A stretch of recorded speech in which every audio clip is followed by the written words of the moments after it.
টেস্টে ঘুরে দাঁড়ানোর লক্ষ্য নিয়ে ওয়েস্ট ইন্ডিজ যাচ্ছি। দেশ ছাড়ার আগে এমনটাই জানিয়েছেন ওপেনার সাদমান ইসলাম। নিজের পারফরমেন্সে উন্নতি করার কথা জানিয়েছেন এই ব্যাটার। কোচ মোহাম্মদ সালাউদ্দিনের অন্তর্ভুক্তি দলকে সাহায্য করবে বলে মত সাদমানের। আরও একবার জাতীয় দলের অ্যাসাইনমেন্টে মোহাম্মদ সালাউদ্দিন মিরপুরের একাডেমি থেকে উঠলেন দলের সাথে টিম বাসে।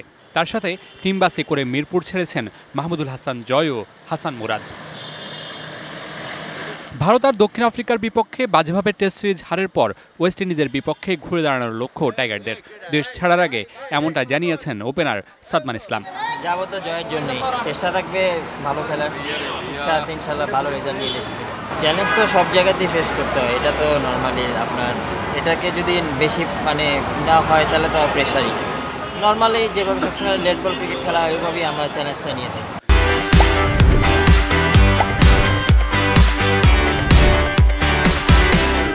সবশেষ 4 ইনিংসে 0-1-0-6 রান সাদমানের ব্যাটে। ইনজুরিতে দলে নেই মুশফিক শান্ত।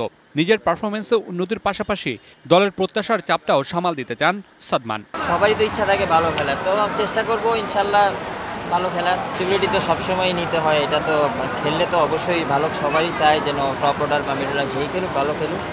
তো এইভাবেই চেষ্টা থাকবে যে আমরা যে টিম আছি ইচ্ছা সবাই ভালো খেলে ভালো রেজাল্ট করে। কোচ মোহাম্মদ সালাউদ্দিনের জাতীয় দলে অন্তর্ভুক্তি ক্রিকেটারদের জন্য ভালো হবে বলছেন এই ব্যাটার।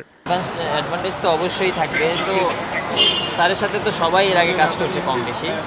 তো এখন যদি কারো প্রবলেম ফেস করি বা নিজেদের যদি কিছু লাগে তো অবশ্যই তার থেকে হেল্প নেব, এটা ট্রাই করবো। 15 নভেম্বর ওয়েস্ট ইন্ডিজে 5 দিনের প্রস্তুতি ম্যাচ খেলবে বাংলাদেশ। 22 নভেম্বর প্রথম টেস্ট আর 30 নভেম্বর দ্বিতীয় টেস্ট খেলতে নামবে টাইগাররা। Mamunur Rashid, DBC news, Dhaka.